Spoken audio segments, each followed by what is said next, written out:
Yang saya hormati Bapak Kepala Sekolah SD 2 Propangu, dan yang saya hormati Bapak Ibu Dewan Guru SD 2 dan SD 2 Propangu. Alhamdulillahirrahmanirrahim, pada pagi hari ini kita dapat berkumpul di ruangan ini dalam keadaan sehat walafiat. Di sini perkenankan saya untuk membacakan tuntunan acara kita pada hari ini, acara diseminasi guru penggerak, yaitu Ibu Rizky Nopalinya, dengan tuntunan acara sebagai berikut: 1. Pembukaan, 2. Sambutan Bapak Kepala Sekolah SDN 2 Propangu, 3. Penutup, dan selanjutnya materi yang akan disampaikan oleh Ibu Rizky Nopalia. Untuk menyingkat waktu, marilah kita buka acara ini dengan sama-sama membaca lafaz basmalah. Selanjutnya, sambutan dari Bapak Kepala Sekolah SDN 2 Propangu yang akan disampaikan oleh Bapak Bahlul SPD. Pada beliau kami silakan.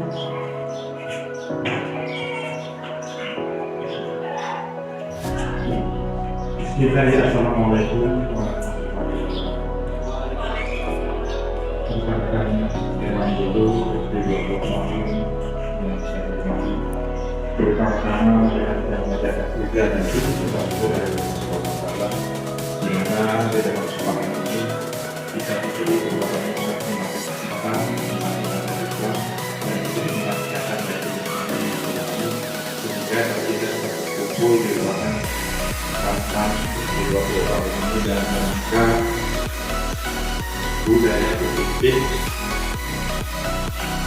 aksi nyata untuk maju dan cepat. Pada kesempatan ini juga marilah kita lanjutkan bahwa bersama pada Indonesia kita mudah-mudahan kita selalu berjasa selalu mendapatkan manfaat dari dunia atau ekonomi. Di kesempatan ini kami atas nama selaku Kepala Sekolah di 2 Propangu merasa bersyukur bahwa di distrik kita ini ada salah satu rekan kita Dewan Guru yang menjadi salah satu guru penggerak. Dan pada hari ini kita juga akan membudayakan budaya positif bagi anak-anak kita. Dan dalam kesempatan ini juga kami selaku Dewan Guru di 2 Propangu sangat mendukung atas rekan kita menjadi guru penggerak di 2 Propangu ini.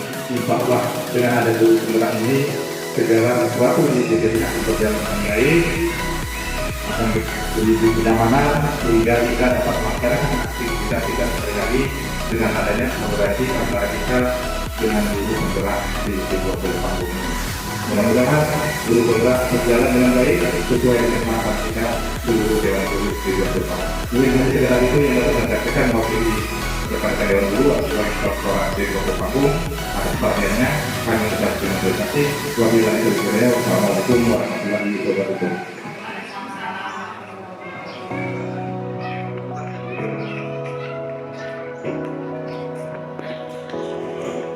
Selanjutnya acara penutup. Marilah kita bersama-sama tutup acara ini dengan membaca hamdalah. Alhamdulillahirrahmanirrahim. Selanjutnya penyampaian materi dalam acara diseminasi guru penggerak budaya positif aksi nyata modul 1 dan 4 kepada Ibu Rizky Nopalia kami persilakan.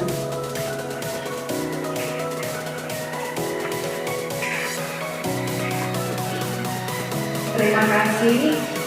Assalamualaikum warahmatullahi wabarakatuh.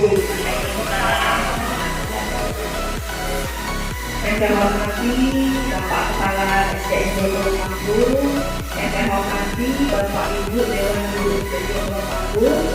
Pertama-tama marilah kita panjatkan puji dan syukur kehadirat Allah Subhanahu wa Ta'ala yang mana pada hari ini saya dan kita semua diberikan nikmat sehat sehingga kita bisa berkumpul Ibu dapat memenuhi undangan saya untuk mengikuti kegiatan diseminasi budaya positif, yaitu adalah aksi nyata kegiatan guru penggerak yang sekarang ini sudah berjalan 2 bulan lebih.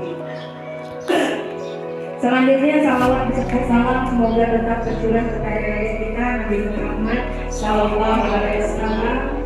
Semoga kita semua mendapatkan syafaatnya di yaumil akhir.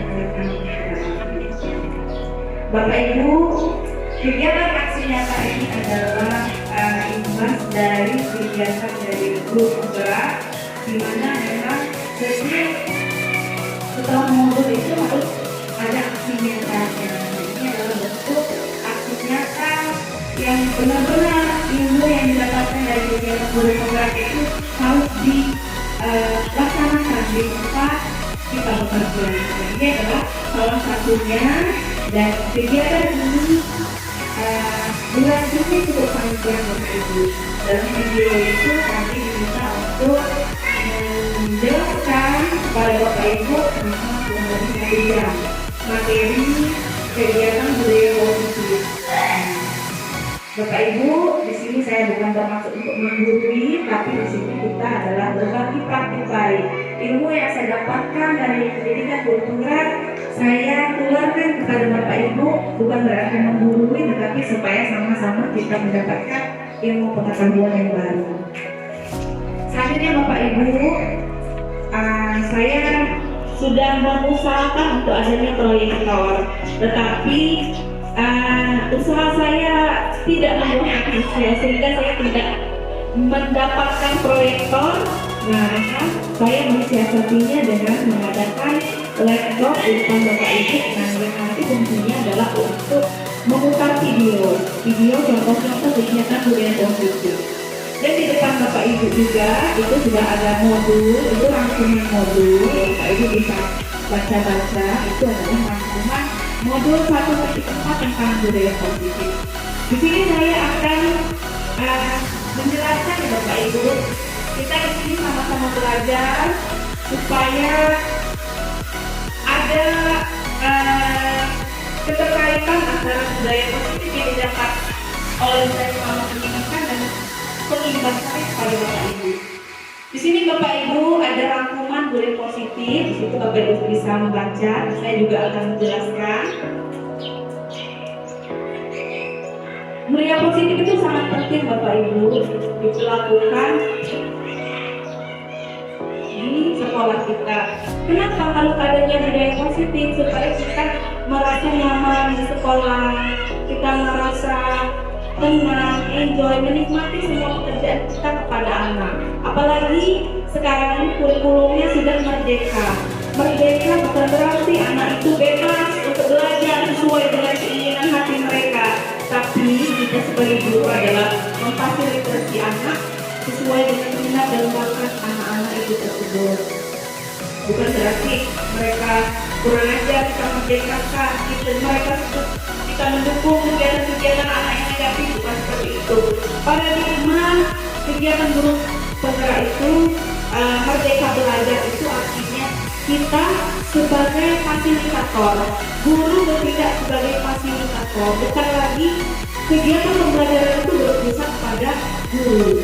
Kalau kita biasanya menggunakan metode ceramah, metode yang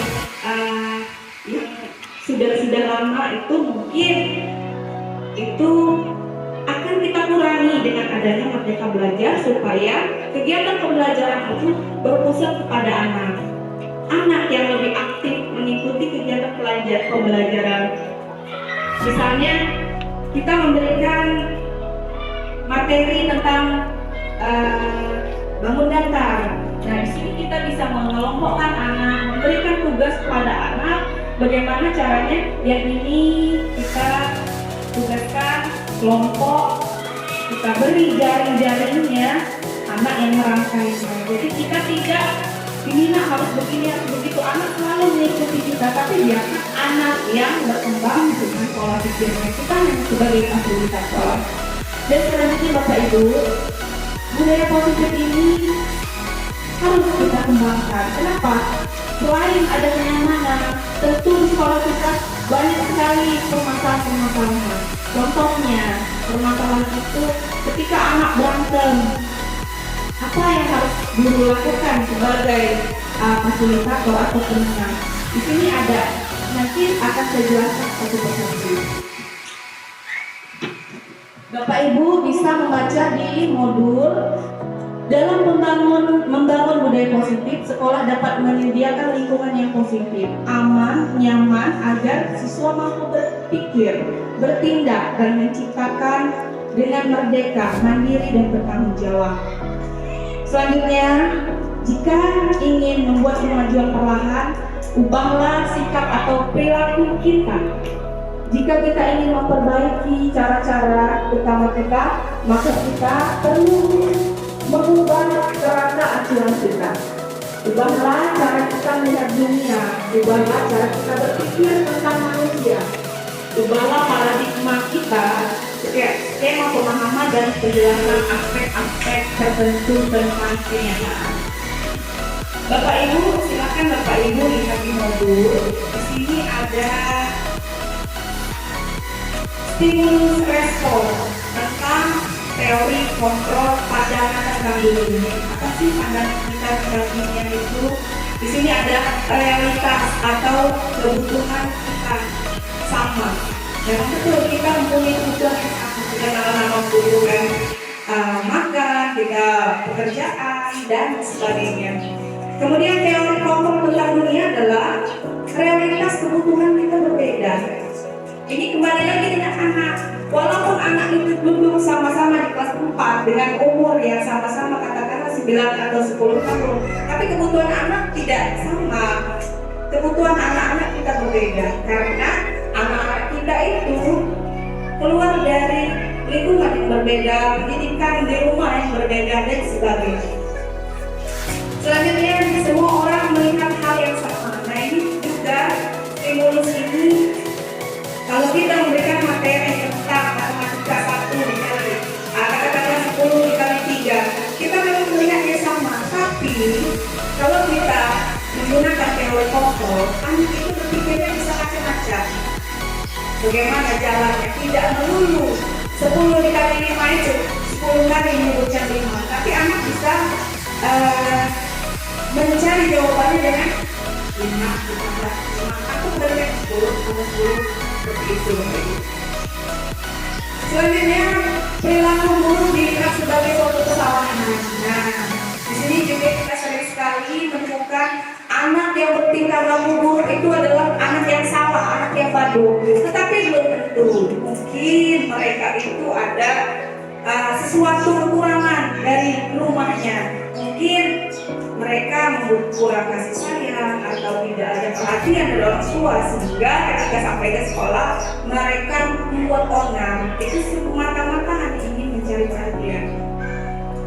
Selanjutnya Bapak Ibu, kita berusaha memahami pandangan orang lain tentang dunia. Ya, kita sama-sama harus memahami pandangan orang lain tentang dunia. Harus saling menghormati. Pandangan satu guru dengan satu guru yang lain tentunya tidak sama, tetapi inilah kita harus menciptakan budaya positif, yaitu kita harus sama-sama menghargai pandangan yang berbeda tersebut untuk mencari solusi. Oke, selanjutnya Bapak Ibu, nah, budaya positif itu tidak terlepas dari kata-kata disiplin. Apa sih disiplin? Nah, di sini ada menurut Ki Hajar Dewantara, disiplin itu adalah untuk menciptakan siswa yang merdeka. Maka syarat utamanya harus mempunyai disiplin yang kuat, yaitu disiplin dari diri kita, yaitu yang berasal dari motivasi diri kita, motivasi internal kita. Jika tidak mempunyai motivasi internal, maka diperlukan motivasi eksternal untuk mendisiplinkannya. Apa sih motivasi internal dan eksternal? Kalau internal tentu berasal dari diri kita. Kalau yang eksternal, ketika kita melihat orang lain disiplin, maka hati kita akan tergugah sesuai dengan modul kita, tergerak untuk melakukan disiplin yang sama. Maka kita membutuhkan contoh. Selanjutnya Bapak Ibu,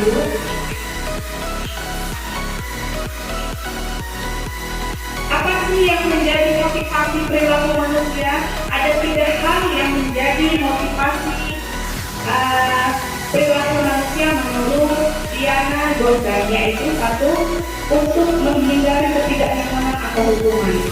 Yang kedua, untuk mendapatkan imbalan atau penghargaan dari orang lain.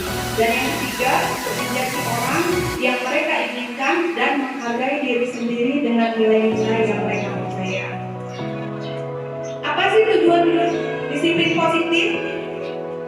Tujuan dari disiplin positif adalah untuk menanamkan motivasi kepada semua siswa kita. Kita sebagai guru digugu dan ditiru ketika kita sudah membudayakan disiplin positif kepada diri kita, tentu anak-anak akan mengikuti kita. Anak-anak lebih tergugah, termotivasi untuk mengikuti gurunya untuk menanamkan budaya. Selanjutnya Bapak Ibu, kita lanjut lagi ke yang selanjutnya adalah keyakinan Tuhan. Bapak Ibu pasti sudah sering mendengar kata-kata keyakinan kelas ya Bapak Ibu.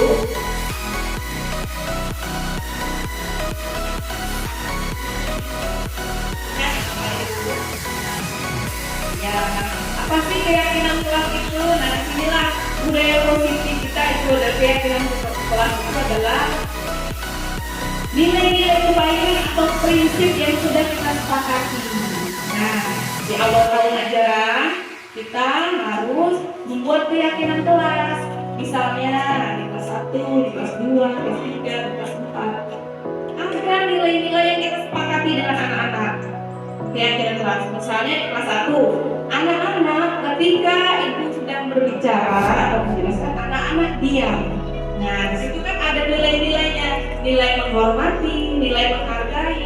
Nah, itu kita terapkan di kelas 1. Jadikan itu poster yang ditempel supaya ketika ada anak-anak yang ribut ketika kita menjelaskan, kita mengingatkan keyakinan kelas. Misalnya ada Budi, kamu lupa keyakinan kelas kita. Kita mengingatkan kembali. Oh, Bu, maaf. Nah, kan dia akan timbul rasa bersalah. Di sini juga rasa bersalah berkaitan dengan kontrol kita sebagai guru. Kita mempunyai 5 kontrol sebagai guru.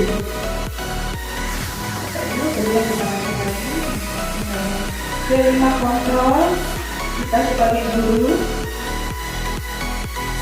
Kita itu mempunyai 5 kontrol, yaitu kita sebagai penghukum. Apabila anak kita melakukan kesalahan, kita bertindak sebagai penghukum, dan juga kita bertindak sebagai pembuat orang merasa bersalah. Gimana caranya membuat orang merasa bersalah? Pada posisi ini biasanya guru akan bersuara lebih lembut supaya anak itu sadar bahwa apa yang dilakukan oleh anak itu adalah hal yang salah. Nah, kenapa kamu melakukan hal seperti itu? Itu kan tidak baik. Kamu tahu kan itu tidak baik. Nah, dengan adanya kata-kata seperti itu, anak-anak itu merasa bersalah. Oh iya Bu, saya tadi nggak sengaja, atau saya tadi begini. Banyak alasan anak-anak yang pastinya itu akan membuat mereka merasa bersalah. Kemudian kontrol guru yang selanjutnya adalah sebagai teman. Kita juga bertindak sebagai teman kepada anak kita. Ketika menanyakan apakah kamu sudah makan, apakah kamu sehat, itu kita sapa salam dengan anak-anak. Itu adalah posisi kita ketika kita sedang menjadi teman anak-anak. Selanjutnya Bapak Ibu adalah monitor atau pemantau.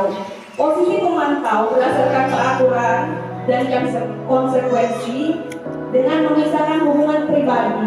Nah, walaupun itu adalah ponakan kita, adik kita, tapi kalau kita sedang memantau sebagai guru, kita harus melupakan hubungan pribadi tersebut. Selanjutnya adalah manajer. Nah, di sini tentunya Bapak Ibu paling sering adalah guru bertindak sebagai manajer. Manajer itu merupakan posisi mentor mentor di mana guru berbuat bersama dengan murid, mengajak murid bertanggung jawab atas perilakunya, mendukung siswa menemukan solusi atas permasalahan itu. Murid diajak untuk menganalisis kebutuhan dirinya dan kebutuhan orang lain. Yang terpenting adalah kolaborasi dengan siswa. Nah, di sini ada contoh-contoh kita, kata-kata kita sebagai manajer. Apa yang kita yakini? Kita mengingatkan lagi keyakinan kelas yang kita sudah buat tadi. Dan ini Bapak Ibu nanti kita mulai menerapkan, kita belajar sama-sama membuat keyakinan kelas. Bapak Ibu, ada 5 posisi kita sebagai guru. Selanjutnya Bapak Ibu kembali lagi tadi ke keyakinan kelas adalah keyakinan kelas itu bertujuan untuk agar siswa bertanggung jawab atas semua perbuatannya. Misalnya ketika dia datang terlambat atau dia membuat onar. Kalau kita sudah membuat kesepakatan atau keyakinan kelas, anak-anak menyadari. Tetapi ini adalah teori Bapak Ibu. Prakteknya belum tentu sama dengan apa yang terjadi di lapangan. Anak-anak kita ternyata susah untuk dikontrol. Nah, itulah adalah tugas sama kita. Bagaimana caranya kita mengajak anak kita untuk bekerja sama. Kenapa sih anak kita susah untuk diatur? Kalau teori seperti ini mungkin Bapak Ibu merasa, ya kalau ngomong bisa buat praktek di lapangan susah, memang betul. Memang betul kita praktek di lapangannya susah karena anak-anak itu susah sekali dikontrol, apalagi yang sudah merasa dirinya salah. Mereka sudah punya pandangan tersendiri. Apalagi kalau berantem, terus karena dijahili temannya, mereka berpikir dia yang salah semua. Nah, ini kan tugas kita sebagai manajer tadi adalah mengajak anak-anak untuk mencari solusi. Sering sekali terjadi di kantor kita, Bapak Ibu. Selanjutnya Bapak Ibu di sini kita akan lanjut ke materi yang selanjutnya tentang budaya positif juga. Mempelajari tanggung jawab setiap warga kelas. Tadi setelah kita membuat keyakinan kelas, ya Bapak Ibu. Selanjutnya Bapak Ibu, ketika kita sudah membuat keyakinan kelas, kita harus menanamkan tanggung jawab kepada anak tersebut. Memang anak itu susah sekali untuk diajak bersama-sama, tapi di sini kita mulai dengan cara yang pelan-pelan. Cara yang pelan-pelan dulu. Mungkin anak-anak ini mempunyai latar belakang budaya, pendidikan, segala macam yang berbeda dari orang tuanya. Dan sini kita bersatu di suatu kelas, walaupun sebagian anak sudah menyepakati keyakinan kelas, tapi ada saja anak yang akan melanggar keyakinan kelas. Tetapi keyakinan kelas tadi, nah, ingatkan lagi untuk selalu diberikan rasa tanggung jawab atas apa yang sudah menjadi komitmen antara guru dan siswa. Saling menghormati, saling menghargai. Ketika guru bicara harus diam. Nah, itu kita ingatkan lagi kepada anak. Dan kita tidak bosan-bosan untuk memberikan kesempatan kepada anak untuk bertanya. Apabila anak tidak merasa puas dengan apa yang kita sepakati, anak-anak kita ajak bersama-sama bersuara. Pendapatnya kita dengarkan semua, anak A, anak B, anak C. Kita dengarkan semua, nanti setelah itu semua kita tulis. Bapak Ibu bisa menerapkannya nanti dengan cara membuat papan jurnal. Jadi kesepakatan apa nih, keyakinan apa yang diinginkan anak, kita suruh anak maju satu-satu menyatakan tempatnya.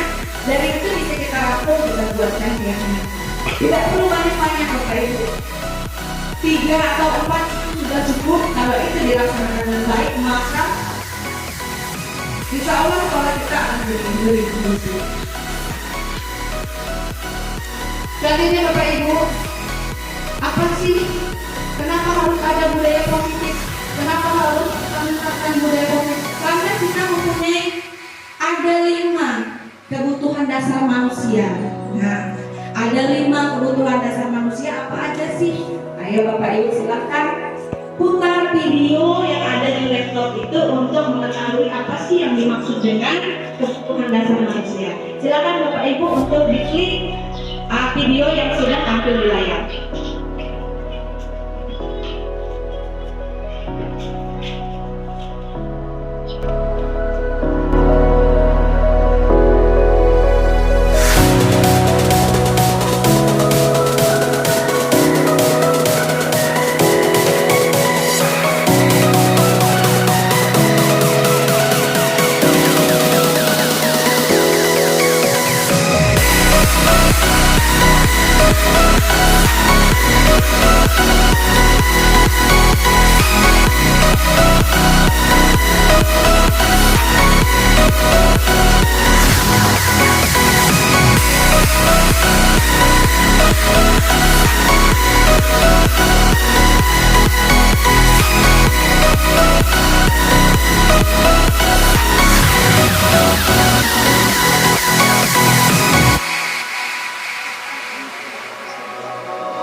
manusia. Nah, tadi kita sudah menyaksikan video kebutuhan dasar manusia. Ada 5 kebutuhan dasar manusia, yaitu adalah kebutuhan untuk bertahan hidup, selanjutnya kebutuhan cinta dan kasih sayang, kebutuhan untuk diterima. Selanjutnya kebutuhan penguasaan atau pengakuan dan kebutuhan kebebasan. Selanjutnya juga ada kebutuhan terakhir adalah semangat. Jadi dalam kegiatan belajar mengajar, anak-anak itu juga harus kita terapkan dengan kebutuhan. Pun di kelas anak-anak harus merasa senang, karena kebutuhan dasar manusia adalah salah satu yang kesenangan. Maka kita ketika di kelas kita harus membuat situasi belajar itu menyenangkan. Bagaimana cara yang menyenangkan? Menyenangkan itu ketika anak-anak kita bawa menjadi anak-anak yang menikmati pembelajaran. Ketika anak-anak merasa ngantuk, bosan, kita menggunakan ice breaking. Ice breaking tidak usah yang susah-susah, ada tepuk semangat yang mudah, ada kita bermain pembelajaran, dan terus kita motivasi supaya ada ketertarikan anak untuk belajar. Kegiatan belajar mengajar itu apalagi secara rendah itu sangat anak-anak itu aktif sekali. Di sini masih mereka seperti di rumah, menganggap ibu guru adalah ibu di rumah. Maka anak-anak di luar belajar cenderung manja, karena mereka memang ada rasa kebutuhan akan cinta kasih sayang untuk diterima oleh gurunya. Anak-anak itu merasa senang dengan gurunya, mereka akan lebih semangat dan termotivasi untuk belajar. Tapi ketika anak-anak merasa gurunya tidak menyayangi mereka, maka motivasi untuk belajar juga akan berkurang. Kemudian kebutuhan kebebasan. Nah, kebutuhan kebebasan ada kalanya kita sebagai guru memberikan kebebasan untuk anak. Belajarnya belajar mau apa, berkelompok atau individu. Kita memberikan kebebasan kepada anak. Tidak apa-apa sekali-sekali kita memberikan kebebasan kepada anak-anak. Kita hari ini materinya ini, anak-anak mau dikerjakan secara individu atau berkelompok. Kita ajak anak-anak untuk berkolaborasi, berkelompok bu, atau ada yang individu bu, kita cari suara yang terbanyak. Apabila itu tugasnya kelompok, biasanya anak-anak lebih semangat. Nah, di tugas yang kelompok inilah akan terlihat anak yang aktif, anak yang pasif. Di sini akan terlihat jelas. Tugas kita adalah memberikan pembelajaran yang berdiferensiasi, adalah sesuai dengan kebutuhan anak. Materi itu kita berikan sama, misalnya tentang seni budaya, menggambar atau apapun. Tapi ada anak yang imajinasinya tinggi, misalnya menggambar gedung atau menggambar sesuatu yang rumit. Dan juga ada anak yang masih daya tampaknya rendah, jika dia menggambar hanya pemandangan gunung dan seperti itu saja. Nah, itu tugas kita adalah untuk mengetahui karakteristik anak kita, untuk mengelompokkan anak-anak kita, untuk memberikan materi yang sesuai dengan kebutuhan anak-anak kita. Jadi Bapak Ibu adalah materi yang terakhir, ini adalah materi restitusi. Nah, di sini adalah posisi restitusi. Di sini Bapak Ibu bisa membaca, restitusi merupakan proses menciptakan posisi bagi siswa untuk memperbaiki kesalahannya. Jadi kita mencari cara menciptakan anak untuk memperbaiki kesalahannya. Seperti tadi yang saya katakan di awal, bahwa anak-anak di kelas itu bervariasi, karakternya bermacam-macam. Tapi ketika mereka melakukan kesalahan, kita harus menerapkan restitusi ini supaya anak-anak itu bisa memperbaiki kesalahannya dan tidak mengulanginya kemudian hari. Tidak boleh berbicara ketika guru tidak menjelaskan. Ya, tidak boleh lagi mengganggu terus. Siapa yang mengganggu teman-teman? Boleh ya?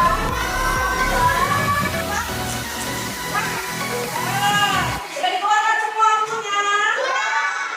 Siap belajar? Semangat bisa nggak?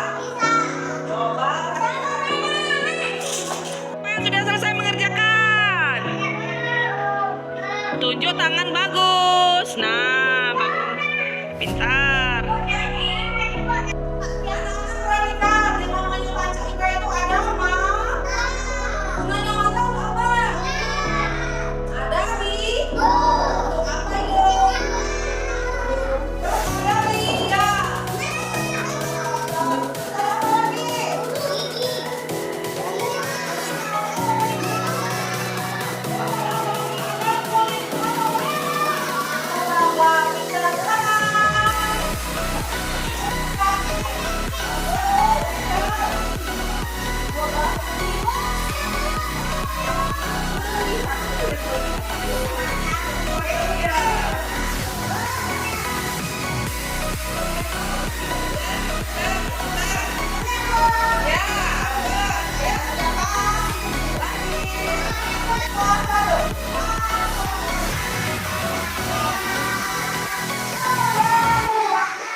Azia, anak-anak.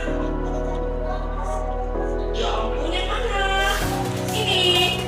Kamu Naila. Ya, teman. Silakan. Ada. Ya boleh.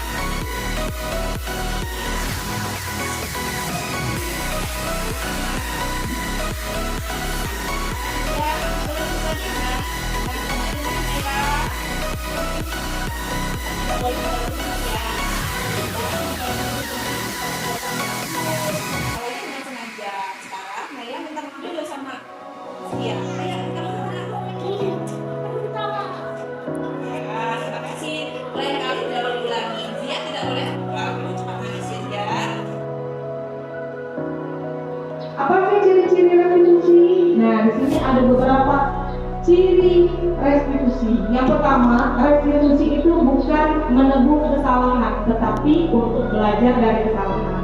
Misalnya, Dino hari ini tidak mengerjakan PR. Tidak mengerjakan PR berarti dia sudah melakukan kesalahan. PR harus dikerjakan, tapi Dino tidak mengerjakan. Nah, di sini adalah kita memberikan pemahaman kepada Dino bahwa tidak mengerjakan PR adalah sebuah kesalahan. Jadi bagaimana caranya kita mengajak anak untuk memperbaiki kesalahan. Kedepannya tidak boleh lagi tidak mengerjakan PR dan sebagainya. Selanjutnya posisi restitusi adalah memperbaiki hubungan. Restitusi memperbaiki hubungan misalnya banyak sekali anak kita yang berantem, itu kan menimbulkan sesuatu yang menegakkan. Nah, ini adalah posisi kita restitusi adalah untuk bukan solusinya, untuk memperbaiki hubungan. Kemudian adalah restitusi adalah tawaran bukan paksaan. Contohnya tawaran kita menawarkan kepada anak-anak itu sudah melakukan kesalahan. Nah, kita tawarkan pilihan. Nah, kamu sebaiknya seperti ini. Kalau kamu bertindak seperti itu, maka kamu akan bla bla. Berarti kita menawarkan, bukan kita memaksakan. Kamu harus seperti ini. Kalau kamu tidak seperti ini, nah itu tidak boleh. Dalam restitusi untuk menciptakan model itu kita dengan cara dan cara kita yang lembut supaya anak lebih memahami.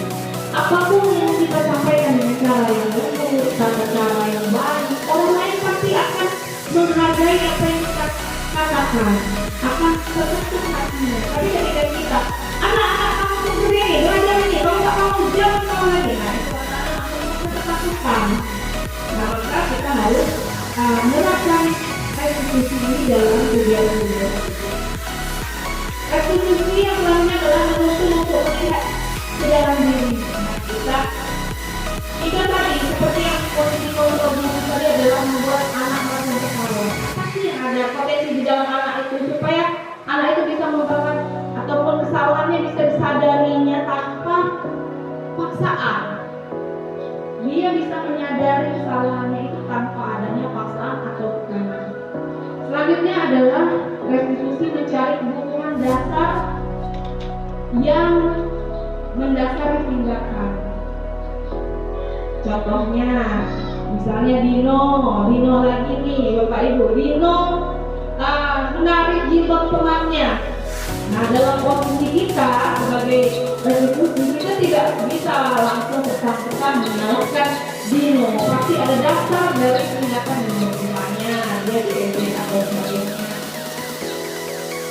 Selanjutnya, restitusi adalah cara yang terbaik. Menurut Bapak Ibu, restitusi adalah cara yang baik. Yang saya sampaikan tadi, ketika kita mempunyai pendapat atau kita mempunyai pandangan tentang apapun itu, ketika kita menyampaikan dengan cara restitusi, cara yang baik, maka orang akan mendengarkan apa yang menjadi apa yang disampaikan. Selanjutnya adalah restitusi fokus pada karakter bukan tindakan. Karakter Anak yang nakal itu kita jangan menjudge anak itu nakal, tapi mungkin ada sebab yang mendasari tindakan anak-anak itu. Selanjutnya adalah restitusi menguatkan. Nah, menguatkan itu maksudnya Bapak Ibu, kita itu memperkuat anak-anak ini nilai kalau kita kalau kita nakal teman, kamu berarti nanti tidak punya teman, tidak bla-bla-bla. Kita bisa menjelaskan kepada tinggal menguatkan dalam diri anak bahwa tindakan yang dibuat itu adalah salah. Jadi kamu harus berbalik diri lagi ke depannya. Yang terakhir adalah restitusi mengembalikan siswa yang berbuat salah pada kelompoknya. Nah, mengembalikan pada kelompoknya maksudnya dalam kelompok ada siswa yang nakal dan ada siswa yang pokoknya sekarang untuk onar. Nah, di sini ketika kita menerapkan restitusi itu, kita bisa menyelesaikan masalah tersebut. Nah, ketika masalah itu sudah selesai, kelompoknya bisa menerimanya kembali untuk berkolaborasi dengan teman-teman kelompoknya. Bapak Ibu, di sini Bapak Ibu bisa melihat ini ada segitiga restitusi. Nah, segitiga restitusi ini tentunya ada alasan mengapa seseorang melakukan kesalahan. Nah, kita harus mencari sebab-sebabnya. Kemudian kita tanyakan lagi keyakinan kelas. Nah, kalau begini, ini nilainya apa? Ini kalau berantem berarti tidak menghormati, kan? Berarti tidak saling menghormati sesama teman. Ada nilai-nilai yang kita terapkan sesuai dengan nilai-nilai profil pelajar Pancasila. Bapak Ibu masih ingat kan 6 dimensi profil Pancasila? Ya, Bapak Ibu masih ya. Nah, nilai-nilai profil pelajar Pancasila itu harus selalu kita terapkan dalam kegiatan belajar mengajar kita.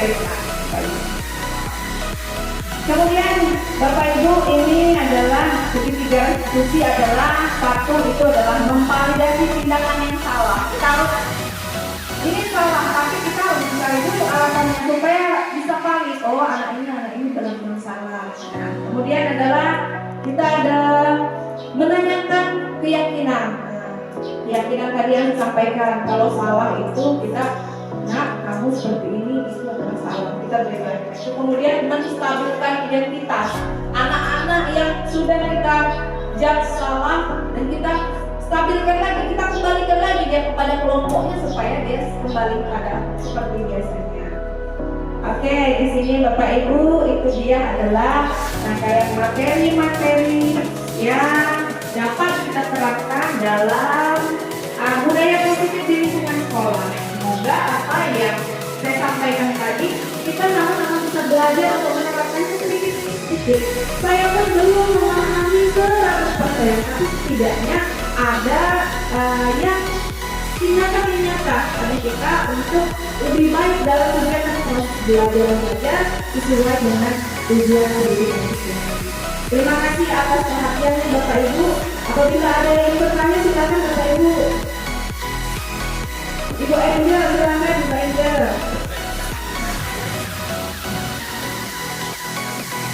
Ayo Pak, apa cerita?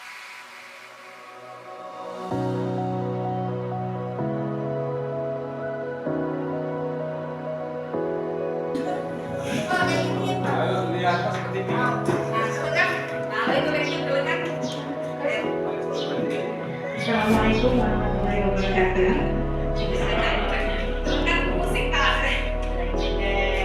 Pertanyaan saya Ibu, tadi kan ada ciri-ciri restitusi. Restitusi bukan menebus kesalahan tetapi dengan belajar ada kesalahan. Itu ada beberapa murid misalkan sudah dibilang tapi tetap tidak mau, sudah dibilang lagi yang bagusnya seperti ini tapi masih saja dilakukan kesalahan-kesalahan seperti itu. Bagaimana itu ya Bu? Cara menanggapinya? Terima kasih.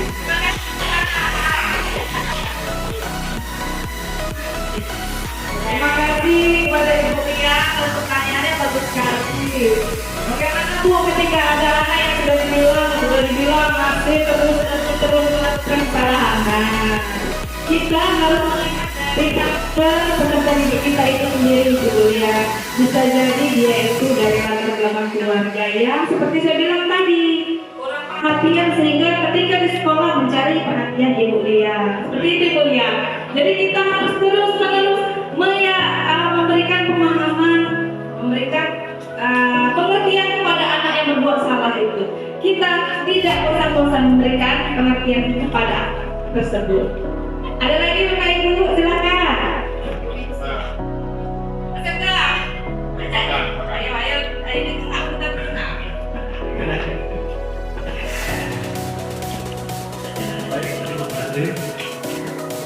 Saya ingin menanyakan tentang contoh Dino. Dino itu ukurannya itu kita betul diperhatikan. Terus kita coba contohkan ukuran yang bagus atau rambut yang bagus itu seperti ini. Seterusnya dia tetap juga.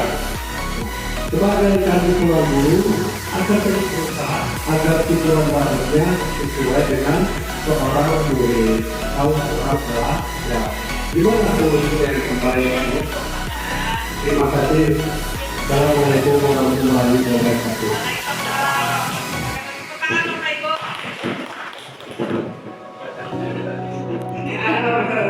Ya Bapak Ibu, nah itu dia Bapak Ibu, kembali lagi kepada karakteristik anak dan pola asuh orang tua. Kita sebagai orang tua tentunya harus melihat apa yang anak kita pakai, apa yang anak kita gunakan, apa yang anak-anak kita inginkan untuk dirinya sendiri. Terkait dengan potongan rambut, ada beberapa faktor Bapak Ibu. Mungkin saja anak itu adalah mengikuti tren. Nah, mengikuti tren. Tren yang sekarang ini adalah pick-up misalnya, atau tren yang selanjutnya adalah gelap tengah tapi yang ini dipanjangin. Nah itu. Ini adalah tugas kita sebagai orang tua dan guru untuk mengarahkan. Kalau kita sudah mengarahkan sekali, dua kali, kita tidak apa-apa berulang lagi tuanya supaya kita pesan kita sebagai guru dilanjutkan oleh orang tuanya untuk mengajarkan anak tersebut. Itu kita. Cukup. Sejam. Terima kasih. Alhamdulillah selesai.